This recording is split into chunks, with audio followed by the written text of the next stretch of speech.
不可或缺的家人。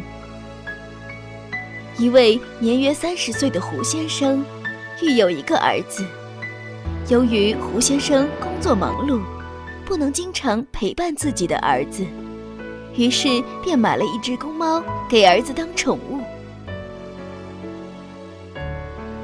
小宝，爸爸要去上班了，你自己在家里可以吗？爸爸，我怎么会是自己在家呢？不是还有喵喵陪着我吗？也是，你和喵喵一起在家，一定不会寂寞的。是啊，有喵喵在家里陪着我呢。爸爸，你就放心的去上班吧。胡先生的儿子把家里的这只公猫喵喵当成了自己最好的朋友，在他的心里，喵喵已经成为了家里不可缺少的一员。喵喵，你饿了吧？喝点牛奶好不好呢？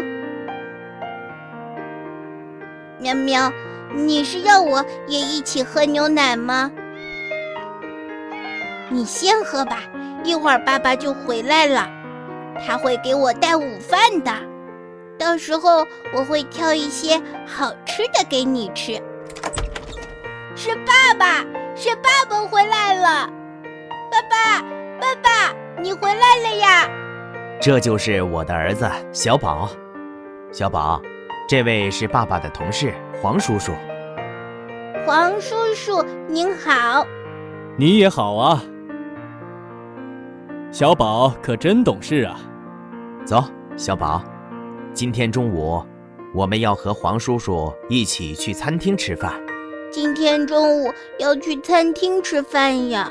是啊，怎么了？小宝不喜欢出去吃饭吗？不是的，我只是答应了喵喵，中午要把我午饭里好吃的分给他吃。原来是这样啊。阿黄啊，你不知道，我家的那只猫可是小宝最喜欢的宠物。不，爸爸，你说错了，喵喵不是我的宠物，它是我的朋友，也是我的家人。看得出来，小宝和这只猫的感情很好，可是我们没有办法带一只猫去餐厅啊。小宝，我看这样吧，我们吃完饭后再把喵喵喜欢的食物打包回来给它吃，你觉得怎么样？好啊，好啊。喵喵，你要在家里乖乖等我哦，我待会儿吃完饭就给你带好吃的回来。胡先生的儿子小宝在喵喵的陪伴下一天天长大。当小宝长到9岁的时候，喵喵也已经成为了一只老猫。爸爸，你开快点啊！喵喵它看起来好难受啊。小宝，不要着急，宠物医院马上就到了。喵喵，医院马上就要到了，医生一定会把你的病治好的。胡先生，你们家的猫年纪大了，猫到了这个年纪，身体状况会大打折扣，也会因此染上各种疾病。胡先生，我看你家的这只猫并不名贵，何必要花那么多钱给它治疗呢？不如再另外买只猫来养吧。你说的有些道理，我和我儿子商量一下吧。胡先生将医生的建议和小宝说后，立刻遭到了小宝的拒绝。在小宝的心中，喵喵是他的家人，怎么能因为他年老生病就把他抛弃呢？医生，还是麻烦您给喵喵治疗吧。他是我儿子最重要的朋友，我儿子是不会抛弃自己朋友的。好吧，我也看出来了，你家的猫和你儿子的感情真是非常好啊。胡先生的儿子为了让上了年纪的喵喵身体能够尽快恢复，每一天都陪在他身边细心照顾着。喵喵，睡前要喝牛奶哦，这样你的身体才会渐渐恢复健康的。小宝，今天晚上爸爸要去公司值班，你一个人在家会不会害怕？爸爸，你放心去值班吧，有喵喵陪在我身边呢，我什么事情都不怕。那好，爸爸这就去值班了，你可要早点睡觉啊。爸爸，你就放心的去值班吧。再见。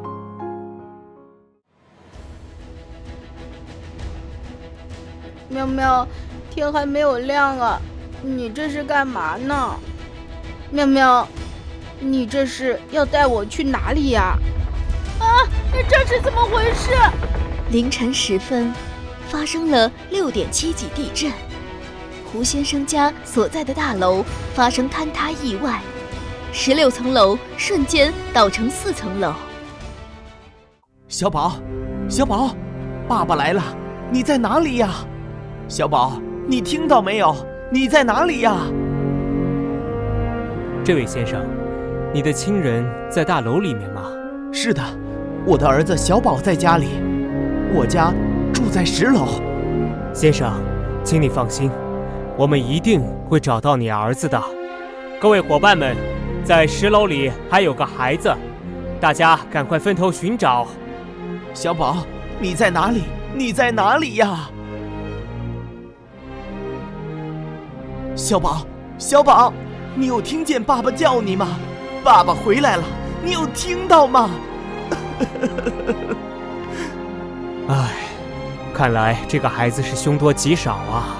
是啊，就算现在他只是昏迷状态，可我们无法确定他的位置，也没有办法抢救啊。小宝，小宝，我亲爱的儿子，你快回应爸爸一声啊！大慈大悲的观世音菩萨呀，求求您保佑我的儿子吧！只要他能被顺利救出，我愿意常年吃素感谢你的。是喵喵，是喵喵的声音。先生，你听到了你儿子的声音吗？不，是我家的猫叫声。我儿子总是和他在一起，找到他就一定能找到我儿子。快，大家赶快在猫叫的地方展开抢救。搜救队员们循着猫咪的叫声展开了抢救，而喵喵则一直守在小宝身旁，用叫声引导着搜救队员前来救援。大家快来啊！猫的叫声是从这里传出来的，孩子也一定在这下面。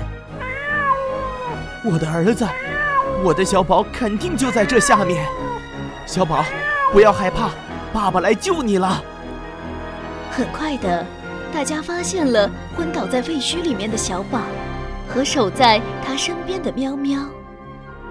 孩子在这里，他已经昏迷了，快将他抬出去急救。胡先生的儿子并无大碍，所以很快的他便苏醒了过来。爸爸，爸爸，小宝，爸爸回来了，你不要怕。喵喵呢？爸爸，有喵喵在我身边，我什么都不怕。